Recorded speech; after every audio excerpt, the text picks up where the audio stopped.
দেখে নেব তোমার মনের মানুষ তোমাদের থেকে কি চাইছে, যেটা সে বলতে পারছে না। কি চাইছে অ্যাট প্রেজেন্ট, সে তোমাদের থেকে কি চাইছে, কি চাইছে, কি এমন চাইছে যেটা সে বলতে পারছে না। আচ্ছা, বুঝতে পেরে গেছি।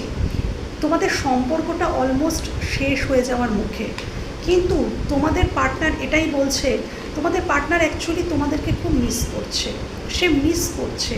সে এটাই ভাবছে যে তোমাদের মধ্যে না খুব ভালো একটা বন্ধুত্ব ছিল, একটা ফ্রেন্ডশিপ ছিল, সে কিন্তু সেই বন্ধুত্বটাকে মিস করছে। এবং সে কিন্তু চাইছে একটা নতুন বিগিনিং। সে এটাই চাইছে তোমাদের থেকে যে এসো, তুমি আবারও ফিরে এসো আমার জীবনে। সে এটাই চাইছে, আবারও ফিরে এসো আমার জীবনে এবং আবারও সম্পর্কটা নতুন করে শুরু হোক। এবং সে এটাও চাইছে